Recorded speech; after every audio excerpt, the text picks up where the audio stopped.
A nurse starts what seems like a normal night shift, until the quarantine alarm locks her inside with a patient infected by a deadly virus. For 24 hours she faces fear, loneliness, and tough choices. And what happened after shocked everyone. The hospital was quiet when the nurse began her night shift. Outside, the city slept under dim lights and a moonless sky. For her, the night seemed like any other. Checking emergency patients, reviewing charts, preparing medicines, and answering the usual alarms that rang before dawn. She was used to the long hours when fatigue fought against focus. But she also knew each shift was a chance to show discipline and dedication. She had arrived early, as always. She greeted her co-workers with a light smile, put on her white coat, adjusted her surgical mask, and reviewed the report from the previous shift. Everything seemed normal. A couple of patients with minor fractures, some fever cases, nothing that suggested a drastic change. The hallway smelled of disinfectant and fresh coffee, a scent that always gave her strength before starting. Looking at the clock, she thought it would be a calm night, maybe even time to catch up on paperwork. But that calm was only the surface of a night that would change her life. At midnight, while updating patient records, a metallic sound cut through the silence. The biological alarm. It was unlike any other alarm, a sharp echo that allowed no delay. The hallway lights flashed red, and an automated voice repeated, "Quarantine code. Isolation protocol activated. All staff remain in position." The nurse froze for a moment. Her heart raced, but her training reminded her to act. This was no drill. It was real. She grabbed the radio at her waist and heard the direct order from the shift supervisor. A patient had been admitted in critical condition with symptoms of a high-risk virus. A volunteer was needed to enter the sealed ward and stay there until the diagnosis was confirmed. There was heavy silence on the other end of the line. No one answered. She felt her co-worker's eyes sink to the floor, avoiding the decision. Then, almost without thinking, she gave her name. Her voice came out steady, though inside she trembled with doubt. Within minutes, the biosecurity team led her to the isolation area. She watched as plastic barriers were set up, doors sealed, and air filters prepared. Each step pulled her further from the normal world, and closer to a place with no guarantee of return. She put on the protective suit. Double gloves, airtight mask, visor fogged with her breath. The weight of the gear made every move slower, heavier. Before she went in, a doctor asked if she was sure. She nodded silently. It wasn't bravery that drove her, but the belief that someone had to do it. She knew the choice would mark her, but looking away would be worse. The metal door closed behind her with a hard clang. The hallway went dark except for the sound of her own breath echoing inside the mask. Ahead, the sealed room stretched out cold and empty, a stretcher in the middle lit by a harsh white lamp. The patient waited, though she couldn't yet see him clearly. She understood then that her shift was no longer routine. The next 24 hours would not be ordinary. They would be a test of endurance, courage, and humanity. What she was about to live through had no turning back. She took a deep breath, tightened her gloves, and stepped toward the stretcher. Time stopped. Outside, her co-workers watched through the reinforced glass, but she knew from now on she was alone with him, and with the invisible weight of a microscopic enemy. That was the exact moment when everything changed forever. The air inside the room smelled different, colder, more chemical. The nurse moved carefully, making sure her suit didn't brush against surfaces. To her right, a foot pedal sink. To her left, a steel table with supplies sealed in clear bags. Syringes, gauze, solutions, tubes. In front of her, the stretcher lit by the central lamp. The patient was there. He was a man in his 40s. His skin shone with fever. He breathed with effort, as if every inhale weighed more than the last. An 4-line ran into his arm, tape pressed to damp skin, and a monitor flashed tense numbers up and down. The nurse approached slowly.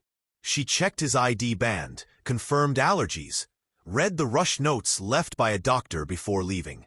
She verified fluids, the schedule for fever medicine, then looked at the wall clock. Day and hour. Her personal count of 24 began. She took a breath and spoke loud enough to be heard through the mask. "I'm here with you. Don't stay alone in fear. I'll take care of you." Her voice sounded muffled but steady. The man's eyes moved under his lids. He tried to speak, coughed, and she held a container close to prevent splashes. She changed the sheet with precise moves, exposing him as little as possible, keeping control of the barriers. The wall intercom buzzed. The team reminded her of the protocol. Vital signs every 15 minutes at first, strict fluid balance, temperature control, pain checks, oxygen saturation monitoring. She confirmed each order with a short word and a nod. Then she prepared the first set. Quick thermometer, finger sensor, cuff on the arm, notes on the laminated sheet hanging from a clip. Fever rising, oxygen falling slightly with each cough. He needed calm and rhythm. She placed cool cloths on his forehead, adjusted the oxygen flow, and checked for leaks. She scanned the room in her mind. 2 infusion pumps, an emergency box, spare filters, first-line meds, fluids for rehydration, suction machine, and a sealed crash cart she hoped not to touch. Each item had its place and purpose. This would be her small world for many hours. She leaned closer again and spoke slower. "We'll go through this together. If you feel short of breath, raise your hand. If you feel pain, tap the rail twice." He gave a weak nod. She put the call button within reach, though she knew no one else would enter. It was more for him than her, but in these conditions, gestures mattered. She began controlled hydration. She watched the steady drops fall through the clear tube, adjusted the rate, checked venous return, cared for the skin under the tape. She wrote down numbers, but also watched him, because charts don't show everything. She noticed the slight tremor in his fingers, the tight lips, the shine in his eyes that was not just fever. It was fear. She requested more supplies by radio. They left them in the airlock, and she collected them without breaking the clean chain. She slid her stethoscope under the suit, pressed it over his gown, heard moist sounds at the base of his lungs. Not critical yet, but present. She noted it. She started the humidifier to soften the oxygen, adjusted the pillow to open his chest. Small changes that brought relief. In the quiet minutes, she organized her work plan. She divided the room into zones: prep, care, short rest. She wrote a visible task list by time blocks. Every hour she would check circuits. Every 2 hours hygiene and repositioning. Every 3 hours a full report to the team. Order kept chaos away. The man tried to speak. She leaned closer, without breaking distance. "Am I going to?" The words faded. "Breathe now. 1, 2, 3. Counting aloud worked better than promises. He followed. Oxygen rose by 1 point. She moistened his lips with gauze. Small comforts hold up big battles. Fatigue came early. The suit overheated her. The visor fogged again. She stepped back 3 paces, stared at the monitor, then returned to the bed.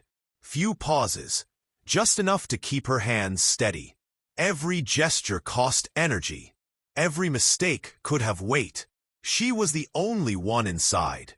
The responsibility was hers alone. The intercom asked for vital signs. She gave exact numbers, no extras. They asked if more support was needed. She explained her impression, suggested a slight adjustment, got approval. She returned to the bed. She removed the thermometer, updated the trend line, changed the cloth on his forehead. He looked straight at her for the first time. She held his gaze without turning away. She didn't promise cures. She promised presence. She disinfected her gloves with approved solution, changed the first layer without removing the whole suit, followed the protocol to avoid contamination. She yawned quietly, stepped to the table, and checked supplies again. The clock marked the first section complete. Many more ahead. She didn't think of the end, only the next half hour. In this room, time was split into small portions so the mind could bear the weight. She felt the low hum of the air filter system. That constant sound became her metronome. Inhale, assess, act, record. Again. She spoke to the patient in short phrases. Good, like that. Keep counting. I'll adjust this. If it hurts, 2 taps. He obeyed. She moved the monitor cable so it wouldn't rub his skin. Small detail, less irritation, more rest. She looked through the glass. 2 figures on the other side were taking notes. She couldn't read their lips, but she didn't need to. Inside, there was only one task, and it was hers. She breathed deep and carried on. Time began to take on a strange rhythm. It didn't move forward or stop completely. It felt like a circle, always returning to the same scene. The monitor showed numbers that barely changed. The fever rose and fell in short waves, and the patient fought for each breath as if climbing an endless mountain. The nurse looked at the wall clock again and again, only to find that barely minutes had passed. Inside the suit, the heat grew suffocating, and the filtered air left a metallic taste. She forced herself to stay calm, to move with precision, because any mistake could mean infection or a setback in care. The patient tried to sleep, but coughing shook him awake each time. She helped him sit slightly to clear his airways, then eased him back down. She checked oxygen levels, adjusted the flow, wrote quickly on the laminated chart. The steady beeping of the monitor became a mechanical companion, an artificial pulse reminding her he was still there, still fighting. After 6 hours, fatigue weighed on her body. She couldn't eat or drink inside the suit. Sweat pooled along her back. Her legs throbbed with tiredness. She paced the small room just to stay active, though each lap was barely a meter. She looked at the patient, then the monitor, then the sealed door, and back to the patient again. In a quiet moment, while checking the infusion pump, she noticed the man reach out weakly. She took his hand, gloves between them, and felt the faint pressure of his grip. She said nothing. She simply returned the gesture. In that silence, presence meant more than words. He closed his eyes for a few seconds, and that brief contact became a silent promise of shared resistance. The isolation was absolute. The glass wall separated her from everyone else. Outside, colleagues watched screens and wrote reports, but they couldn't come in. Conversations through the intercom were short, technical, without room for relief. Inside, only she, the patient, and the steady machines remained. She realized she needed her own system to stay grounded. She divided the night into blocks: clinical care, hygiene, organizing supplies, small checks. She turned each task into a milestone to keep her mind steady. The hours dragged. The fever held, breathing stayed shallow, oxygen levels wavered. She adjusted his position, refreshed the cool cloths, wiped sweat from his face. At times he opened his eyes, searching for her, needing proof he was not alone. She always met his gaze, steady and firm, though fear lived in her too. In tense moments, she recalled her training, repeated protocols, remembered other critical patients. None compared to this. Not for the medical case, but for the isolation. Here there was no team at her side, no family at the bedside. Here the weight was hers alone. Mental strain deepened. She began to hear her own breath echo inside the visor. The hum of the filter sounded like a voice that never stopped.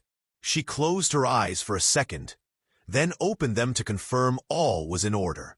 Every second required vigilance. Every minute was a battle against distraction. The patient had a violent coughing fit.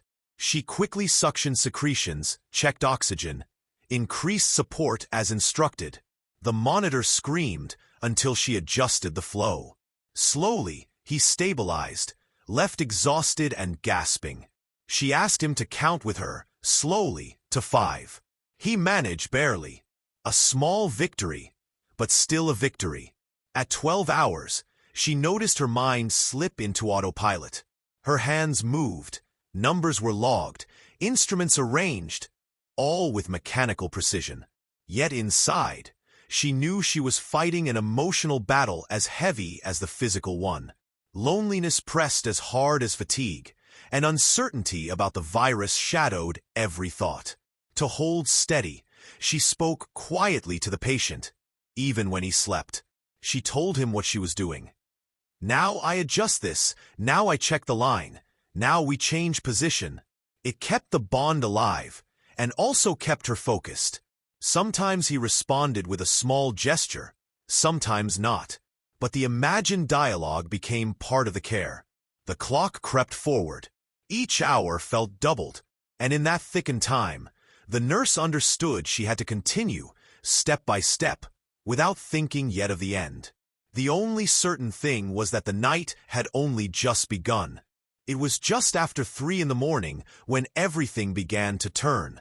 Until then, the nurse had managed to keep a fragile balance. High fever, unstable oxygen levels, for lines under control. But suddenly the monitor gave a long, piercing alarm that cut through the routine beeps. The patient's oxygen dropped fast, and his breathing turned irregular. She reacted immediately. She increased the oxygen flow, lifted him into a semi-sitting position to open his airway, and suctioned the secretions blocking ventilation. The crisis eased for only seconds. Then another sudden drop. He gasped, lips turning blue, sweat soaking his neck. She called for support on the intercom, though she knew no one could come in. The reply was cold instructions. Maintain airway, increase oxygen, prepare for intubation if necessary. She swallowed hard. Intubating in isolation meant higher exposure, but there was no choice. She checked the crash cart, confirmed the equipment, and stayed ready. The patient tried to speak, but only broken sounds came out. She held his hand for a second, looked him straight in the eyes, and said, "I'm here. Breathe with me." She signaled a slow count, but he couldn't follow. Violent coughing bent his chest, and the monitor screamed again. The protocols were running out. The manual had nothing left to offer. She improvised. She began bag valve ventilation, keeping the seal tight to avoid contamination. She compressed with steady rhythm, watching his chest rise with each breath. Slowly, his pulse steadied, though oxygen remained low. Meanwhile, the fever climbed higher. She placed more cold compresses, hydrated his dry skin, gave another dose of fever medicine. Still, the temperature barely fell. His body burned, every spasm draining him further. The weight of fatigue pressed on her. The suit restricted movement, sweat blurred her vision, her hands shook inside double gloves. But she couldn't stop. She logged the critical numbers, updated the team, and asked for clearance to escalate support. The voice outside hesitated, then said, "Proceed at your own clinical judgment." It was a transfer of full responsibility. She understood. The decisions were hers alone. Error margin near zero. The virus still unknown. The guidelines too general. Every second counted. She focused on essentials: air, fluids, temperature, neurological signs. She repeated each step, each number in her mind, as if rehearsing them could keep control. The patient suddenly convulsed. His body thrashed against the rail. She held his head to protect it, secured the 4 lines, and gave the emergency dose she had prepared. It lasted less than a minute, but felt endless. Afterward, he lay limp, eyes half open, breathing shallow. Her heart pounded inside the suit. She didn't pause to think about fear. She checked the monitor, counted the intervals between irregular beats. She prepared the defibrillator, though she prayed not to use it. The hum of the filter no longer sounded like background noise, but like a reminder that mistakes were not allowed. The night stretched tight as a rope. Each intervention seemed only to slow the decline. She adjusted medications, checked fluids, reorganized the table. She spoke softly to him, even without response. "I'm here. Stay with me. Don't give up." Words meant for both of them. At 5, another crisis. He lost consciousness for seconds. She stimulated, raised oxygen pressure, and prepared for intubation. Outside, doctors watched, unable to step in. Her voice shook as she asked, "Do I intubate?" The reply lagged, unwilling. "If there's no other option, do it." Her hands steadied despite exhaustion. She took the laryngoscope, checked the tube, lubricated the tip, and advanced with precision. Her pulse hammered in her temples. After seconds that felt eternal, the tube slid into place and oxygen flowed straight into his lungs.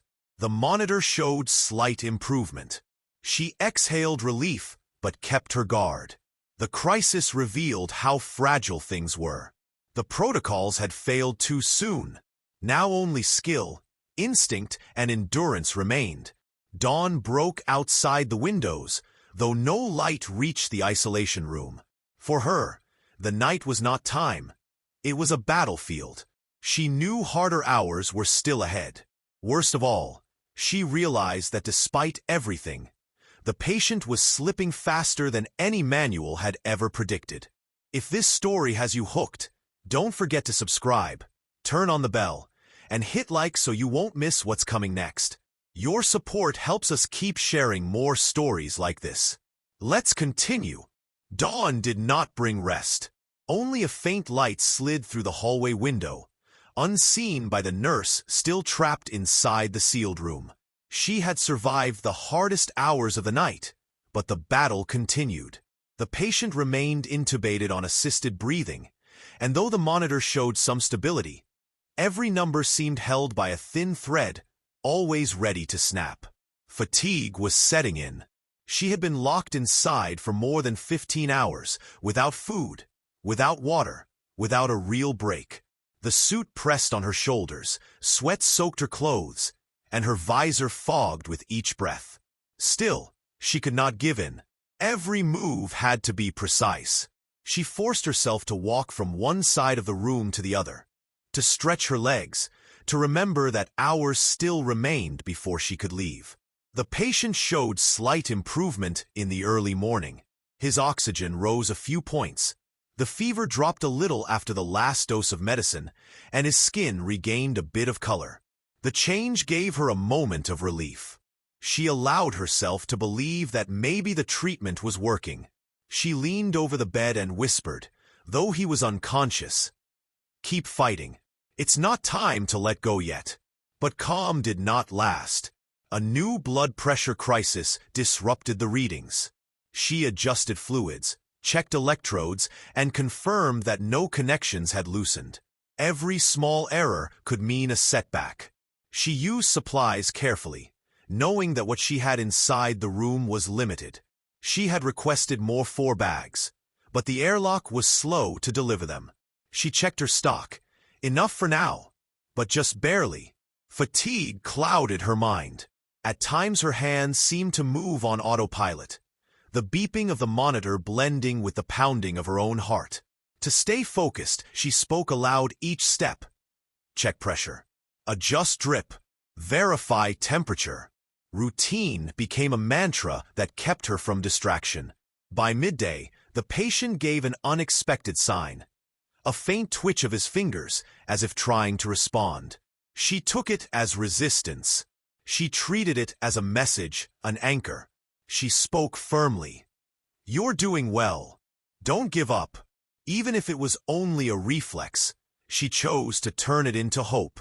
Hope was the only fuel left. Physical strain grew heavier. The suit was now a suffocating second skin. The mask left red marks on her face. The gloves made her fingers ache. But every time exhaustion tempted her to stop, She remembered the patient's life depended on her constant watch. There was no margin to sit down, no room for even a minute of neglect. In a rare, quiet moment, she closed her eyes for a few seconds, standing against the wall. She opened them at once when she heard a change in the monitor rhythm. She rushed to the bed, checked lines, stabilized the values.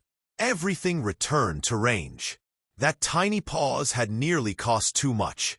She swore she would not allow herself another slip, no matter how tired she felt. The afternoon hours passed like walking a tightrope. Each improvement was followed by decline, each sign of stability by another alarm. The nurse clung to the belief that she could still hold him, though her resources were running thin. She knew she had to ration supplies, save emergency meds, and stay calm. In the isolation, she began talking to the patient as if he were her shift partner. She told him what might be happening outside. They're waiting for reports. Someone is thinking of you. You're not alone. He didn't respond, but the words gave her strength. It was her way of turning loneliness into company. After 20 hours inside, she felt she had crossed a threshold. Exhaustion was no longer just physical. It was mental, emotional, spiritual. Yet there were still hours to go. She looked at the clock. 4 more. 4 hours to resist. 4 hours to keep hope alive. The patient stayed connected, fever rising again, body weakening. But she, drained and with her voice rough inside the mask, bent close and whispered, "We're still here. Hold on a little longer." And with that mix of fatigue and hope, the day moved into its final stretch.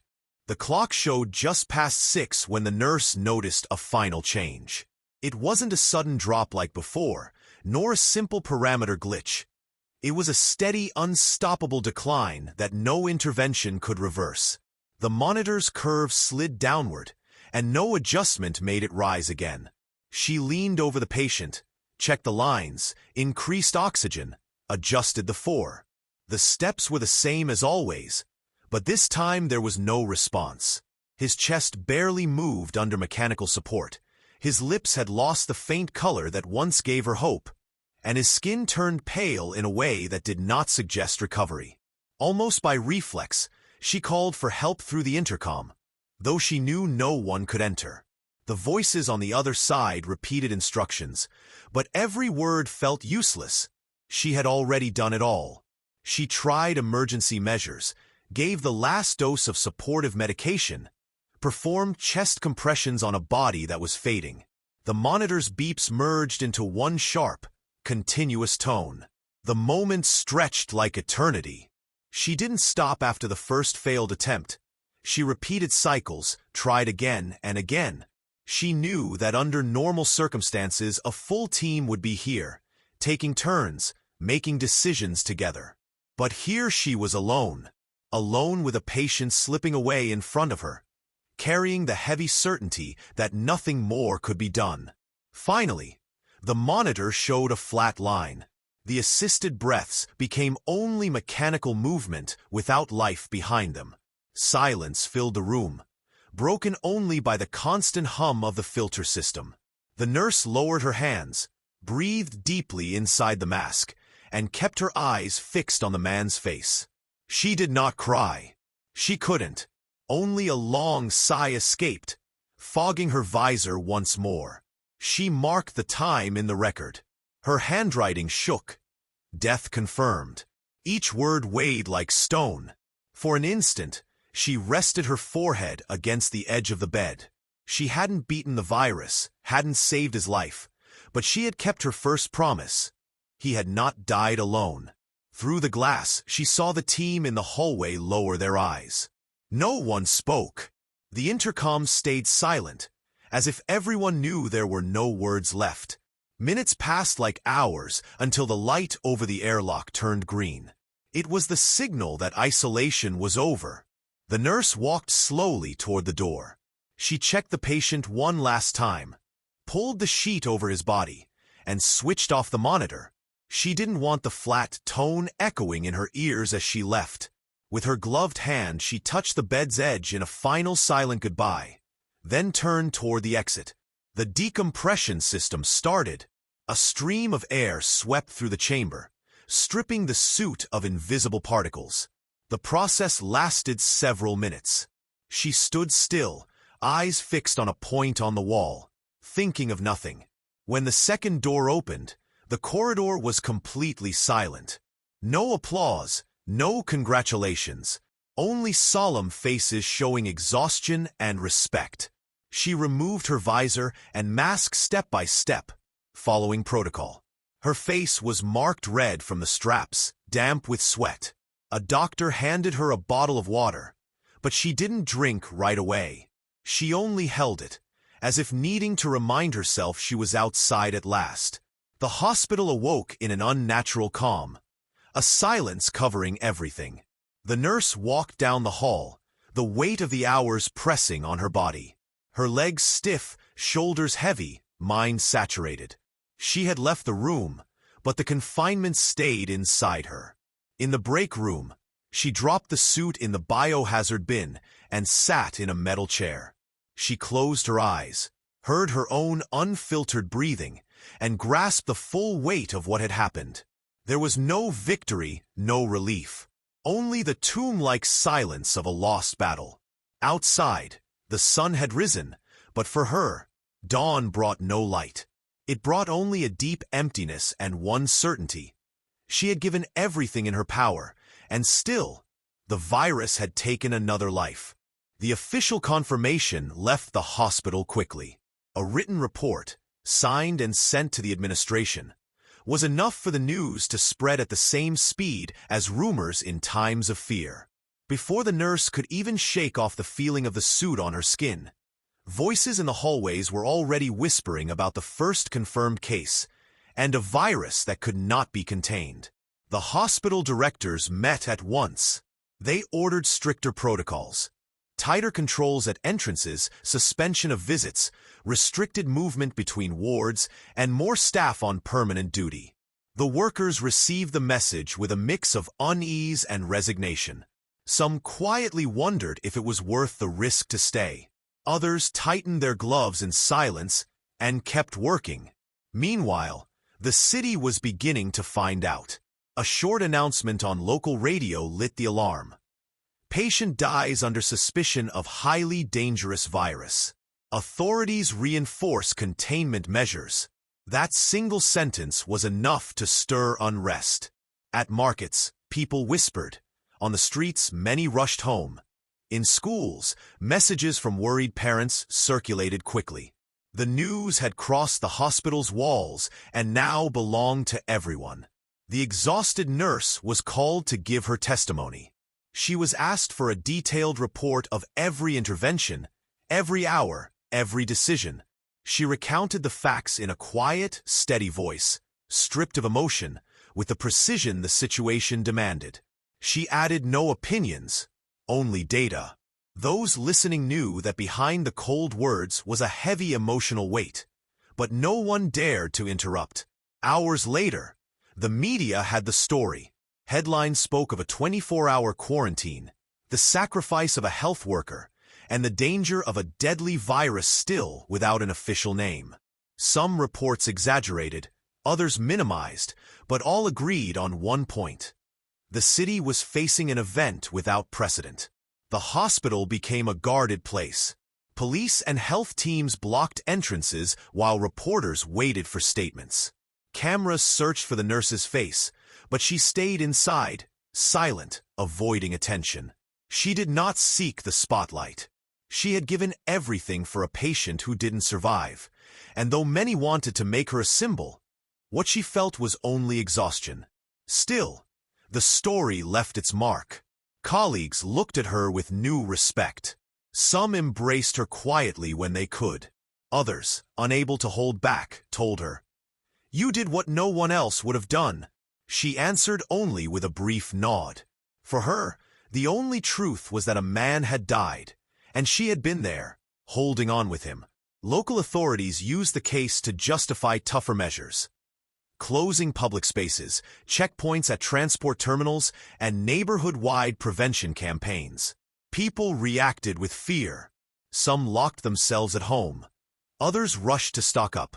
Many searched desperately for any information they could find.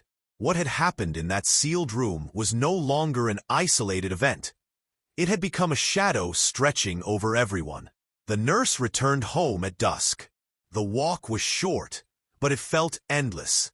She moved along half-empty streets, sensing eyes behind every window.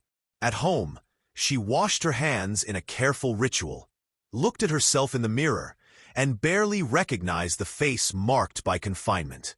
She sat in silence, let her body sink into the chair, and closed her eyes, replaying each moment of the day. By the next morning, her name was already circulating online. Some called her a hero, others described her as the one who spent 24 hours locked in with the first case. The story had grown larger than her. What had been an intimate, painful, silent experience had turned into a collective tale the whole city shared with awe and fear. What followed shook everyone. The patient who hadn't survived became the first visible face of a threat no one yet understood. The hospital hardened every rule. The city fell into alarm, and the community changed its habits overnight. But above all, one image remained. A nurse who had held the life of a stranger until his last breath. She had never sought to be remembered, yet she was left marked as the witness to a sacrifice no one would ever forget.